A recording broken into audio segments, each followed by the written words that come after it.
The moment my mother slammed her palm against the long glass table, the entire room froze. "You've destroyed this entire company," she shouted, her voice cutting through the conference hall like a crack of glass. "You're useless, absolutely useless." Every head turned toward me. I stood at the far end of the table, surrounded by managers, department heads, people I'd worked alongside for years. Some stared at their notebooks. Some looked at me with open discomfort. A few looked relieved it wasn't them. No one spoke. No one moved. My mother stayed standing, shoulders squared, eyes sharp with performance. This wasn't discipline. This was theater. She wanted witnesses. She wanted dominance. For a strange second, I felt nothing at all. No heat in my chest. No rush of panic. Just a deep, unsettling stillness, like the air before a storm breaks. I realized then that she wasn't angry because the company was failing. She was angry because she needed to remind everyone who held power in this room, and she had chosen me as the example. I didn't defend myself. I didn't argue. I didn't even look around to see who might be on my side. I closed my notebook, pushed my chair back, and stood up. The sound echoed louder than her shouting. I walked out of the room without saying a single word. The hallway outside the conference room felt unnaturally quiet. The thick carpet muted my footsteps, but I could still hear the low hum of voices behind the closed doors. The meeting resumed almost immediately, as if my absence had already been absorbed into the schedule. I kept walking. I'd been blamed quietly before. In private, in clipped conversations behind closed doors, but never like this. Never publicly. Never as a warning to everyone else. I didn't feel humiliated the way I probably should have. What I felt was clarity. Explaining myself would have been easy. Instinctive. I could have listed numbers, timelines, decisions. I could have reminded them of what I'd done, what I was still doing. But explanations invite debate, and debate would have turned this into a spectacle I no longer wanted to participate in. Silence was the only response that still belonged to me. By the time I reached the parking lot, my phone was already vibrating in my hand. A message from my mother flashed across the screen. "I will fire you, and I will take every share you think you have." No greeting, no question, just authority, sharpened into threat. I read it once. Then I locked my phone and slid it back into my bag. I didn't reply. That wasn't fear. It was a decision. My name is Jessica Moore. I was 34 years old at the time, and inside that company, most people saw me as exactly what my mother wanted them to see. The CEO's daughter. A familiar face, a convenient presence, someone protected, someone replaceable. What they didn't see was deliberate. The most dangerous roles rarely come with job titles. I'd learned early that visibility invited scrutiny, and scrutiny weakened leverage. So I stayed where I was most useful and least noticed. I let assumptions work in everyone else's favor, especially hers. As I sat in my car, engine off, I thought about the moment she'd raised her voice, about how confident she'd looked, how certain she was that humiliation still worked. She believed power came from position, from being the loudest voice in the room, from reminding people who could end their careers. She believed that walking away meant losing. What she didn't understand was that I hadn't just left a meeting. I had stepped out of a system that only functioned because I kept it steady. I didn't go back to my office that day. I didn't send follow-up emails. I didn't reassure anyone. I didn't correct assumptions or smooth over discomfort. For the first time in years, I did nothing. And in that silence, something subtle shifted. They didn't feel it yet, not really. Things don't collapse all at once. At first, they lean, they hesitate, they wait for the invisible hand that always fixes things to move again. I knew what would happen if I stayed quiet. I'd seen the pattern too many times to doubt it. My mother thought she'd just destroyed my career in front of everyone who mattered. What she didn't realize was that I had just stopped protecting something much bigger than myself. And once that protection disappears, even the strongest structures start to show their cracks. The strange thing was how normal everything looked the next morning. My inbox filled the way it always did. Calendar invites stacked up in neat rows. Reports circulated.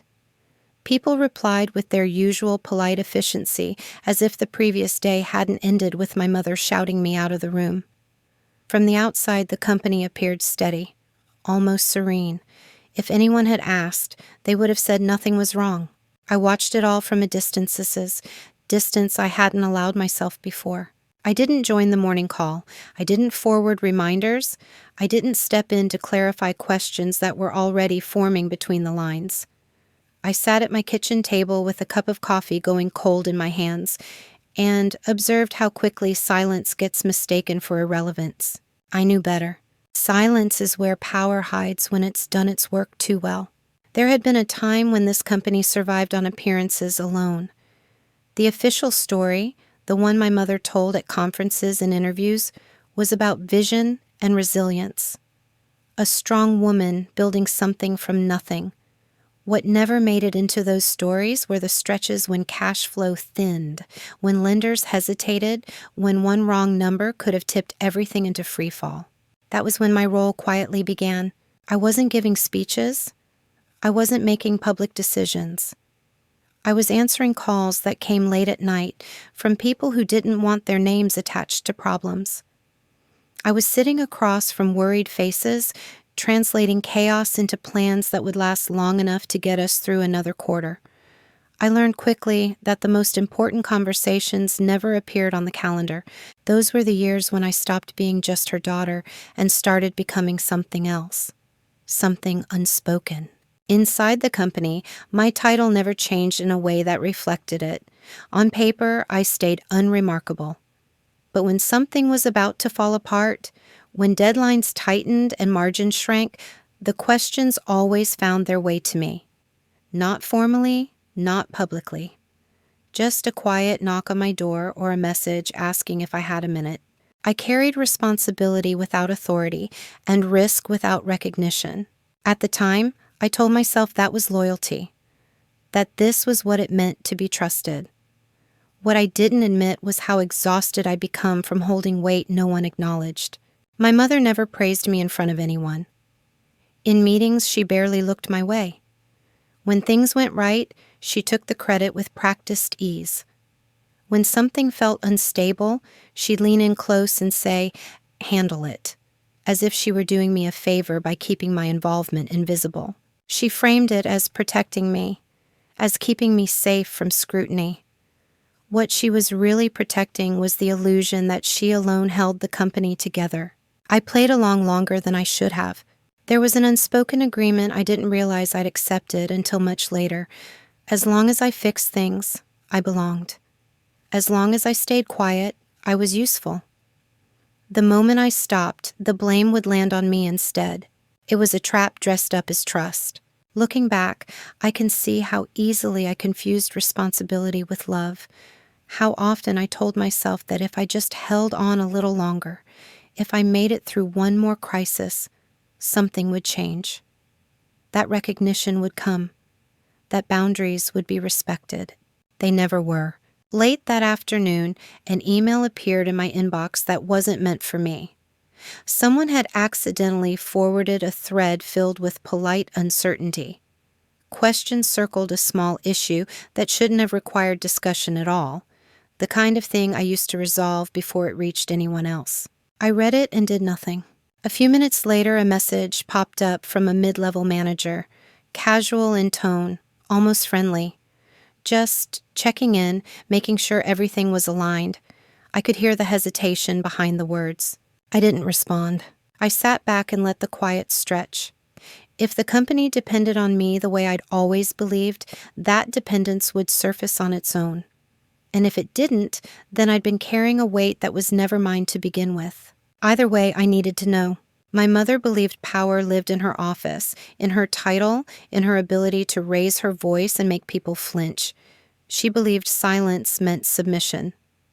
I knew better. I had seen how systems really worked, how fragile confidence became once the wrong piece stepped aside. The company hadn't felt my absence yet, not fully. For now, it was still standing on momentum and habit, on routines built over years of quiet intervention, but it was balanced on something it didn't understand. And when that support shifted, even slightly, everything above it would tilt. I could feel it before anyone said it out loud. That familiar tightening in my chest, the instinct that always used to pull me back into motion.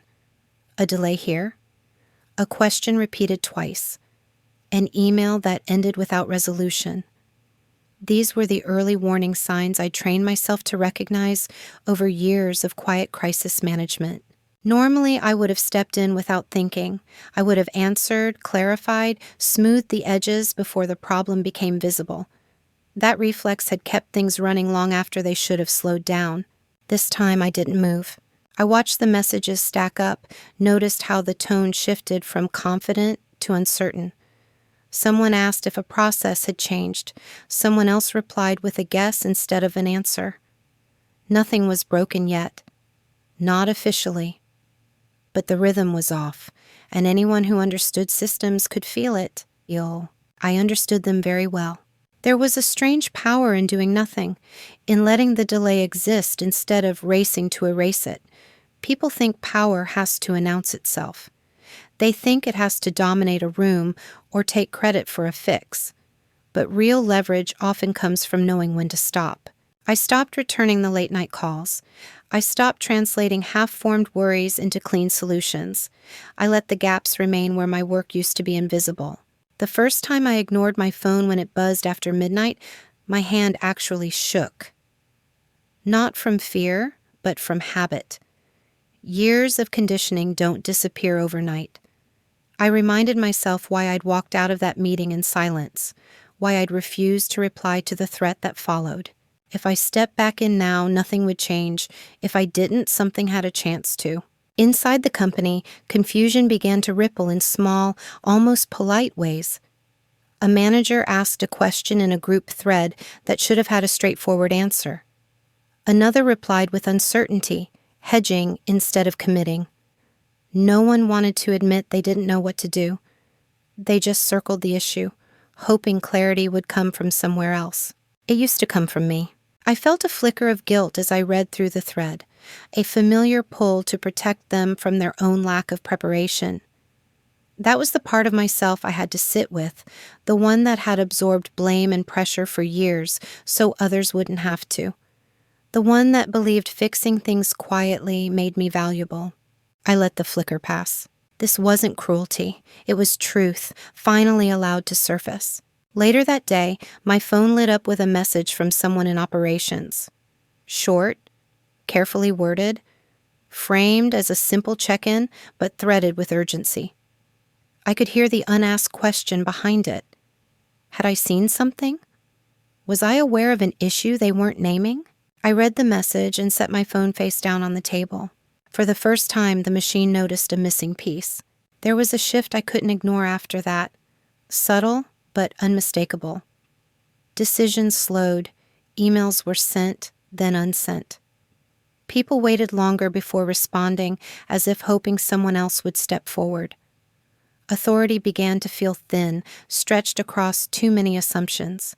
I thought about my mother, about the confidence in her voice when she'd humiliated me in front of everyone, about how certain she was that power came from her position, her ability to intimidate. She believed that as long as she stood at the head of the table, the company would obey. She didn't see the systems beneath her. She didn't see how much of her authority depended on things she never named and never acknowledged.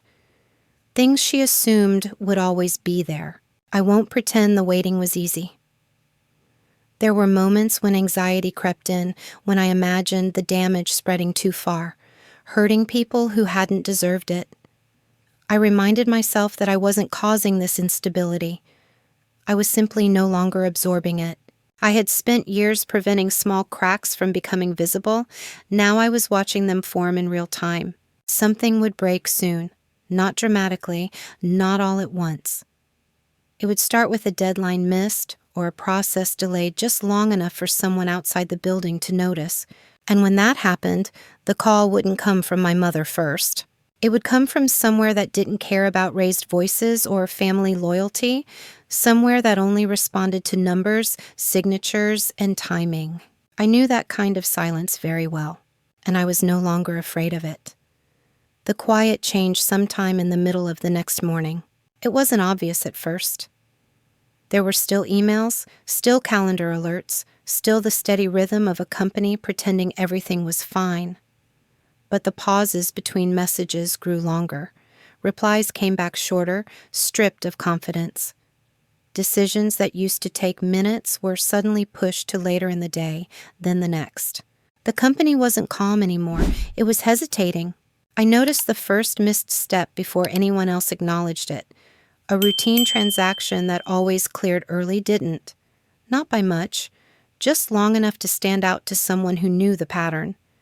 My fingers twitched at the urge to intervene, to trace the delay back to its source and smooth it over before it rippled outward. I didn't. That delay wasn't a mistake. It was a consequence. Inside the company, the response was cautious and oddly polite. Questions were asked in the careful language people use when they're afraid to sound incompetent. Has anyone seen this before? Is this just timing? Maybe it will clear on its own. No one wanted to be the first to say they didn't understand what was happening. I watched them treat the symptom instead of the cause, adjusting timelines, sending follow-ups, reassuring each other with half answers. It was painful in a quiet way. Not satisfying, not triumphant, just revealing. For the first time, I saw how fragile the structure really was without constant, unseen reinforcement. An email landed in my inbox that I knew hadn't been meant for me. A forwarded thread, clipped and impersonal, asking for confirmation on something that shouldn't have required it. The wording avoided my name, avoided acknowledging my role. It assumed I would respond anyway, out of habit if nothing else. I let it sit unanswered. A little later, my phone buzzed with a message from my mother. The tone was different this time. No threats, no declarations of authority, just confusion edged with irritation. "Something strange is happening," she wrote. "The bank is asking questions." She didn't apologize. She didn't ask how I was. She didn't explain herself. She also didn't command. That unsettled me more than her anger ever had. I stared at the message for a long moment, feeling the weight of what it represented. This was the first crack in her certainty. The first time she sensed something slipping that she couldn't control by raising her voice. I didn't reply. I knew enough to understand what was actually breaking beneath the surface. Operational issues could be patched, meetings could be called, blame could be reassigned. But once outside institutions started pausing, once trust beyond the building faltered, control moved fast and without sentiment. Banks don't care about family dynamics. They don't care who founded what or how loudly someone can assert authority. They care about exposure, liability, and risk. And once those questions are raised, they don't disappear just because someone insists everything is fine. I felt my resolve harden into something steadier. This was no longer about proving a point or responding to humiliation. It was about refusing to step back into a role that had been built on assumption and silence. My phone buzzed again. Another message. Another attempt to pull me back into motion without acknowledging what I'd been doing all along. I ignored it and set the phone aside. The calls would start soon. I could feel it. Not from her, not at first. They would come from people who had no interest in theatrics, who spoke in measured tones and asked precise questions. People who paused systems not out of spite, but out of policy. When money stops moving, no one argues. They scramble. I leaned back in my chair and let the stillness settle around me. Somewhere inside the company, deadlines were approaching, and pressure was building in places that had never learned how to support themselves. My mother thought she could shame me into obedience, threaten me into submission. She believed power was something you performed. She didn't understand that the real shift had already happened quietly the moment I stopped stepping in. And once that support disappears, even the strongest structures start to show exactly where they were never solid at all. My phone started vibrating before I even picked it up. At first, I ignored it. I assumed it was another internal message, another cautious question wrapped in polite language. I was used to that by now. But the vibration didn't stop. It came again, then again. a relentless pulse against the table. When I finally looked at the screen, my stomach tightened. Missed calls stacked on top of each other, more than I could count at a glance. My mother's name appeared again and again, broken up by numbers I didn't recognize and contacts I hadn't heard from in years. Senior managers, external partners, people who never reached out unless something was already wrong. The silence had crossed a line. A message arrived seconds later, not emotional, not dramatic. Short, neutral, almost clinical. It came from a bank representative I knew well enough to recognize the tone. They were requesting verification. Certain activities had been temporarily suspended pending confirmation. I didn't feel shock, I felt recognition. This wasn't a misunderstanding. This was a safeguard. A pause built into the system for moments exactly like this, when assumptions met reality. I knew what had triggered it, even if no one else did yet. For years, the company had survived on arrangements that blurred the line between corporate obligation and personal responsibility. During unstable periods, decisions had been made quickly, out of necessity. Guarantees signed, conditions accepted, structures put in place to keep things moving when no one else was willing to take the risk. Those structures assumed I would always be there. They assumed my silence was permanent. As the morning wore on, the tone of the messages shifted. Confusion gave way to urgency. Authority softened into request. Can you clarify something for us? We just need a moment of your time. Nothing overtly desperate yet, but the edge was there, sharp enough for me to feel. My mother's messages came in bursts, rapid and unstructured. She asked what was happening. She accused the bank of overreacting. She demanded I fix it. She never once acknowledged the meeting, the humiliation, or the threat she'd sent me afterward. I didn't reply to any of it. There was a moment, brief but intense, when the old instinct surged back. The part of me that wanted to step in, to stabilize things before real damage occurred. I had spent so long being the buffer between chaos and collapse that it felt wrong to watch the space where I used to stand. But I reminded myself of something important. I hadn't created this crisis, I had simply stopped absorbing it. By early afternoon, the calls stopped being sporadic and started becoming constant. My phone lit up every few minutes, then every few seconds. I turned it face down and focused on the one thing that mattered. I contacted the bank directly. I didn't explain the family situation. I didn't offer excuses. I requested a formal meeting, asked for privacy, and asked for complete documentation. My voice was steady when I spoke, measured and calm. I wasn't angry. I wasn't pleading. I was reclaiming ground. On the other end of the line, the response was professional and immediate. They agreed. A meeting was scheduled for the next morning. Temporary, they called the suspension. A neutral word designed to soften the impact. But I understood what temporary really meant in this context. It meant the system was waiting, watching, deciding whether it could move forward or whether it needed to lock down completely.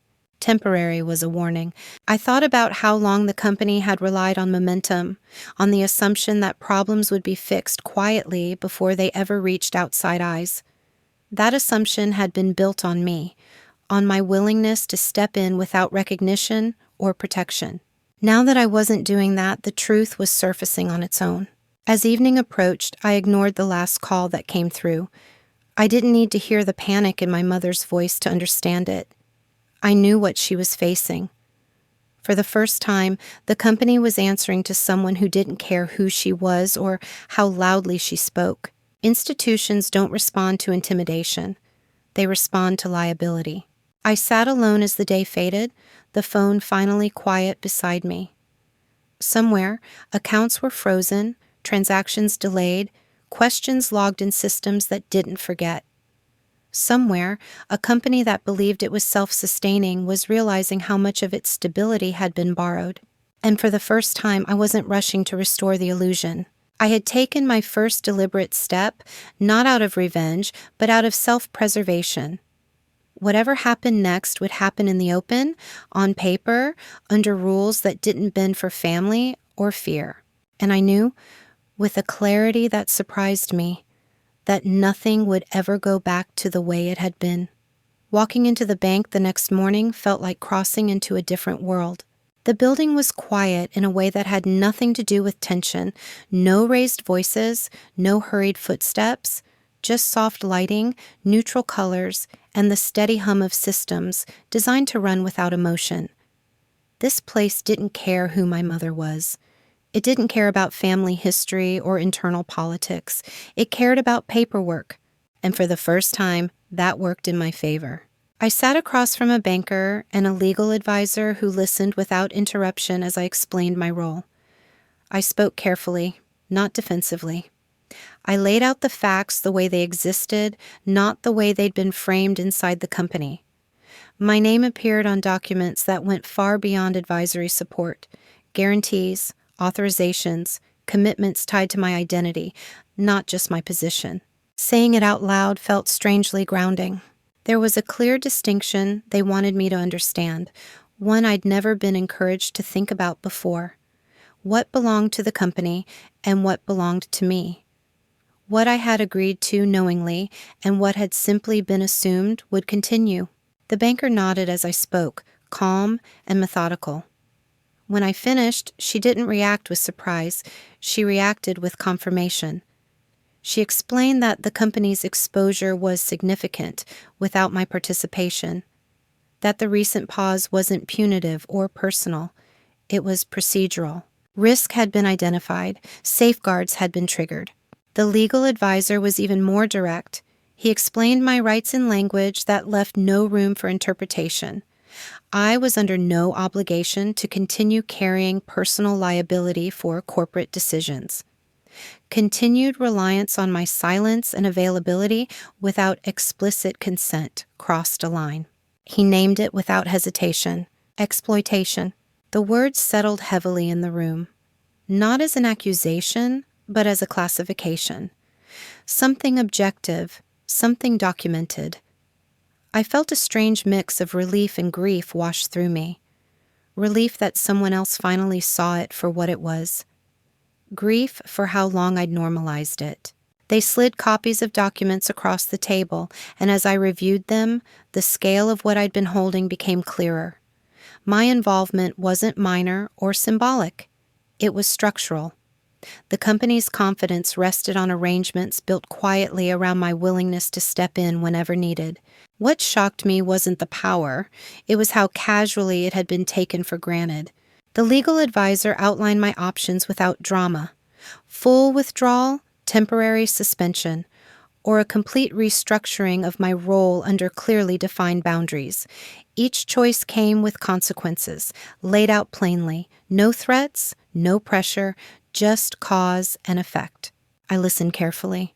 For years, decisions had been made around me, assuming my compliance. This time, the decision was entirely mine. And I understood that whatever I chose would permanently change the company, whether I stayed or not. When it was my turn to speak, my voice didn't waver. I said I would not return under the old arrangement. I said I would no longer carry undefined responsibility or personal risk without authority and protection. If I stayed involved, it would be transparent, documented, and voluntary. If not, I would step away completely. There was no apology in my words, no anger, just clarity. For the first time, I wasn't speaking as someone afraid of being replaced. I was speaking as someone who understood her value and refused to have it extracted quietly. A formal meeting was proposed, one that would include legal representation on all sides. Documentation would be prepared. Terms would be presented clearly. No family conversations, no closed doors. I agreed. As I left the building, my phone vibrated again, lighting up with missed calls I didn't answer. I didn't need to. Everything that mattered was now written down, logged, and waiting to be acknowledged. When truth exists on paper, it no longer belongs to the loudest person in the room. And soon, everyone would be forced to read it. The conference room at the law office felt nothing like the boardroom where my mother had humiliated me. There were no glass walls. No long table designed to impress, just neutral colors, neatly arranged chairs, and a sense of quiet authority that didn't need to announce itself. When I walked in, my mother was already there, sitting stiffly beside her attorney, her hands folded too tightly in her lap. A few executives from the company sat farther down the table, their faces careful, unreadable. No one looked at me the way they used to. I took my seat without hesitation. Not across from my mother as her daughter, but across from her as an equal party in a matter that had finally outgrown family dynamics. For the first time, I didn't feel the familiar pull to shrink myself, to soften my presence.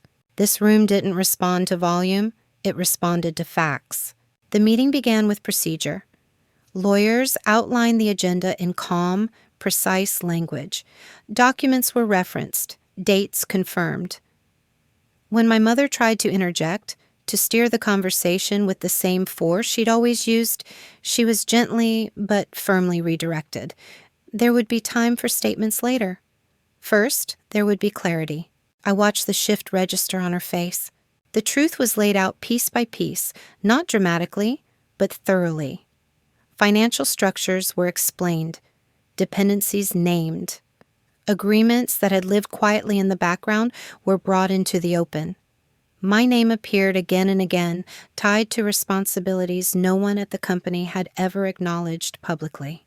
There was a moment of stunned silence as the scope of it settled over the room. One of the executives leaned back in his chair, eyes widening as he scanned the documents. Another stared down at the table, as if trying to reconcile what he was hearing with the version of the company he'd believed in. My mother said nothing. Her jaw tightened, but the words didn't come. I felt something unexpected then, not triumph, not vindication, relief. For years I had carried the weight of being unseen. Now that invisibility was gone, replaced by something solid and undeniable. The company had been leaning on me, quietly, consistently, without ever admitting it. And now everyone knew. When my mother finally spoke, her voice was different, less sharp, framed carefully, as if choosing the wrong word might collapse whatever control she still believed she had. She tried to recast the situation as family sacrifice, as loyalty taken too far. She spoke about trust and shared responsibility, about how we'd all done what we thought was best. I recognized the tactic immediately. It was the same one she'd always used, turning exploitation into devotion, obligation into love. I didn't interrupt. I didn't argue. I waited. When it was my turn, the room fell quiet in a way that felt deliberate, respectful. I didn't raise my voice. I didn't recount every slight or reopen old wounds. I spoke plainly. I said I had never asked for praise or control. I had asked for boundaries. I said I had absorbed responsibility without authority, risk without protection. I named the moment in the company-wide meeting when she'd chosen to shame me publicly instead of acknowledging the truth. I explained that silence wasn't consent, that loyalty didn't mean surrender. No one interrupted me. I laid out my decision clearly. I would not continue under the conditions that had existed before. If I remained involved, it would be with transparency, defined authority, and legal separation of personal liability from corporate operations. If those terms couldn't be met, I would withdraw completely. This wasn't a threat. It was a line. The weight of it settled over the room. The executives exchanged glances, understanding what was at stake. This wasn't a negotiation tactic. It was reality asserting itself after years of being ignored. I watched my mother as she realized something fundamental had changed. She couldn't intimidate her way out of this.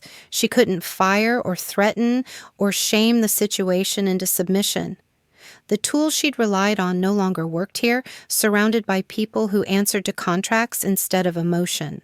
For the first time, I saw fear replace certainty in her eyes. The meeting ended without a final decision. A deadline was set, terms would be reviewed. The company would respond formally. As everyone gathered their papers, the attention in the room subtly shifted away from her and toward me, not with admiration, but with recognition. I stood and collected my things, my movement steady. I wasn't waiting to be chosen anymore. I wasn't hoping to be acknowledged. Whatever happened next, it would happen because I had finally spoken in a language that couldn't be dismissed. As I walked out of the building, I felt lighter than I had in years. Not because I'd won, but because I'd stopped losing myself to silence that only benefited someone else. Power, I realized, isn't taken in moments like this. It's revealed once the truth has nowhere left to hide. The morning after the meeting didn't feel dramatic the way I'd imagined it might. There was no rush of victory, no hollow ache of regret. Just quiet. I sat alone with a cup of coffee, listening to ordinary sounds outside my window, and realized how unfamiliar it felt to start a day without bracing myself for someone else's crisis. By late morning, an email arrived. It was formal, precise, stripped of emotion. The company had reviewed the terms. They acknowledged the dependencies that had been revealed. They accepted my decision and outlined the path forward in writing. No raised voices, no bargaining, just structure. I read it once, then again, and felt something loosen inside my chest. This wasn't reconciliation, it wasn't punishment, it was reality settling into place. I replied with a short confirmation and nothing more. For the first time, I didn't feel the urge to soften my words or leave room for interpretation. The boundary was clear, and it held. There was no follow-up from my mother that day, no apology, no final accusation, just silence. I thought that silence would hurt more than it did. For years, I'd been trained to fear it, to fill it, to fix whatever caused it. But this silence felt different. It wasn't abandonment. It was space. Space to see things the way they actually were. Control, I realized, had always disguised itself as concern. Authority had worn the mask of protection. And love had been used as leverage whenever obedience was expected in return. Once I stepped back, the patterns became impossible to ignore. I didn't need her to understand my decision for it to be valid. I didn't need her approval to move forward. I had spent too long believing closure required permission from the person who caused the damage. It doesn't. In the days that followed, I noticed how my body changed. The tension in my shoulders eased. My phone stopped controlling my heartbeat. I wasn't waiting for the next demand or the next crisis to solve. For the first time, my energy belonged to me. I wasn't the quiet stabilizer anymore. I wasn't the invisible safety net holding everything together while being told I was expendable. I had stopped explaining. I had stopped rescuing. And the moment I did, the truth surfaced on its own. That was the part no one ever talks about. You don't have to expose people. You don't have to fight or shout or humiliate them the way they humiliated you. Sometimes the most devastating thing you can do is step aside and let the weight fall where it was always meant to. I didn't destroy the company. I simply stopped holding it up alone. If the people around you panic the moment you step back, that panic is proof of your value, not your failure. It means you were carrying more than anyone admitted. It means your silence was never weakness. It was strength that had been taken for granted. And when you withdraw that strength, the collapse isn't revenge. It's honesty. If you're listening to this and something feels uncomfortably familiar, I want you to know you're not alone. So many people, especially women, spend years being the quiet backbone for families, businesses, and relationships that would not survive without them. We're praised for our reliability, then blamed for needing boundaries. If you've ever been the one who fixed everything behind the scenes, who absorbed pressure so others could feel powerful, I'd love to hear your thoughts. Have you ever stepped back and watched what happened? Or are you still carrying more than you should? Share your experience in the comments. Your story might be exactly what someone else needs to hear. And if stories like this resonate with you, if you're drawn to conversations about hidden power, family dynamics, and quiet justice, consider staying with us. Subscribe to the channel so you don't miss the next story. These conversations matter, and they're better when we have them together. Silence didn't end my story. It finally gave me the space to write it myself. This story is fictionalized for dramatic effect.